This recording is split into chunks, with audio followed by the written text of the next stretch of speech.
Hey guys, welcome to section 4.8. In this section, we'll talk about factoring using those wonderful special product formulas. Let's get started. So here we're going to be factoring using those formulas, but we're going to be dealing with binomials or expressions that have two terms. So just a quick review. We're given a factoring question. Let's assume that you've already dealt with the GCF. There either isn't one or you factored it out already. And when you get to this stage and you ask yourself how many terms there are, let's say that there's two terms. Well, whenever there's two terms in this course, there's four formulas that you have to try to fit, or actually three, and then if it's the fourth one, then it's prime. And if none of these four formulas work, then we, at this stage, just declare things to be prime. So let's start off with an example. Let's say we're being asked to factor a binomial, something that has two terms, and we have to factor 4x squared plus 16. Well, we can rewrite 4x squared as 2x the quantity squared, so we can take the square root of this, and we can take the square root of 16 and write it as 4 squared. Well, unfortunately for us, this is a square, this is a square, and this is a sum. So because we have a sum of squares, a squared plus b squared, a squared plus b squared is prime. So if you think back to when we started talking about prime numbers and composite numbers, prime numbers were those that could not be factored. So something like 5. 5 is something that cannot be factored into two terms. Whereas if we look at the number 6, 6 can be factored into 3 times 2. Whereas numbers that were prime, well, we just said that they were, and we couldn't factor them. So that's in fact the same exact thing that's going to happen here. This is going to be a prime expression. This is something that cannot be factored because it's a sum of squares. Now what happens if we swap out the plus sign for a minus sign? We can start by doing the same exact thing. We can rewrite this as a square, and we can rewrite this as a square. So we can rewrite 4x squared as 2x the quantity squared, minus comes down, and then 16 can be rewritten as 4 squared.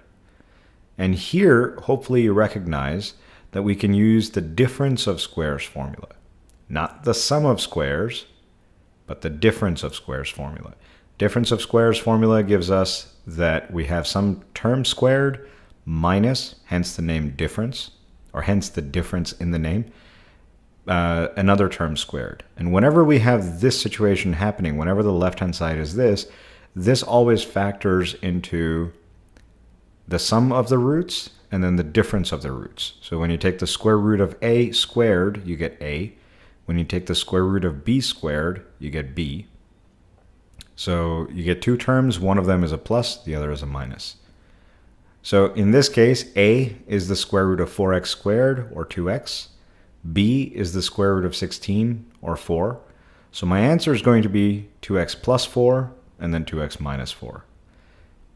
Hopefully you remember that this is the same as 2x minus 4 times 2x plus 4. These two things are the same because when you have products, the order of multiplication is irrelevant. It doesn't matter whether you write the plus term first or the minus term first. It doesn't matter. Another way to remember this is if you had, say, 2 times 3, that's 6. And if you flip the order of multiplication and you multiply 3 times 2, well, that's still 6. So this factors to these two terms.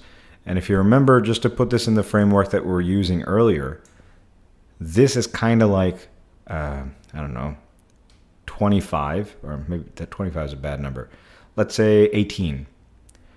This would be 3, and this would be 6 in that example. Because if we were to multiply 3 and 6, we would get 18. And if we were to factor 18, we would get 3 and 6. Next question is, we have, again, 64p cubed plus 125q cubed. And in order to factor this, let's look back at our... we're going to assume that there is no GCF because there isn't, but I'll let you verify that. And we have two terms. Now, the square formulas don't apply here because we don't have squares. However, since we do have cubes, Could one of these two formulas apply here? Either the sum of cubes or the difference of cubes? Well, we have a sum in the middle. 64 can be rewritten as something's cube, or we can find the cube root of 64. And then the same thing is true for 125 as well. We can also find the cube root of 125. So this is the perfect candidate for the sum of cubes formula. So taking the cube roots, we get 4p, the quantity cubed, plus, we have a plus in the middle in the problem. The cube root of 125 is 5, so you get 5q, the quantity cubed. And the formula we're going to use is a cubed plus b cubed equals a plus b times a squared minus ab plus b squared. Please note that there's no way to factor this any other way. It's not like distribution or foiling where you have a couple of different approaches that you can take. Here, if you don't know this formula, unfortunately, there's no way to proceed. So all we have to do, I guess, at this stage is just follow this recipe, and we're home. We don't have to do any computations. It's as easy as pie. So the formula gives us, or the recipe tells us, add the first term and the second term and put them as a binomial together. So the first term we have is 4p, and then the second term is 5q. So I just add 4p plus 5q, put them inside their own piece. And then the second half of the recipe says, square the first term minus minus the product of a and b, and then add the square of the second term. So let's do that. Square the first term. The first term is 4p. If I were to multiply 4p by itself, I get 16p squared. Minus, so I put a minus here, the first times the second term, so I just multiply these two. 4p times 5q is 20pq, so that's what goes here, plus the last term squared. So I have to square 5q, which gives me 25q squared. And that's my answer. That's it. That question is super short and super simple, but again, it requires you to know this formula. Not just know the formula, but you have to know when to use it. You have to use it when there's no GCF, there's only two terms, and the problem looks like a cubic. So if you have this in the back of your mind every single time, you're not going to start looking at grouping because you only have two terms and they're cubes. You're not going to look for the AC method because that's only used with three terms or trinomials.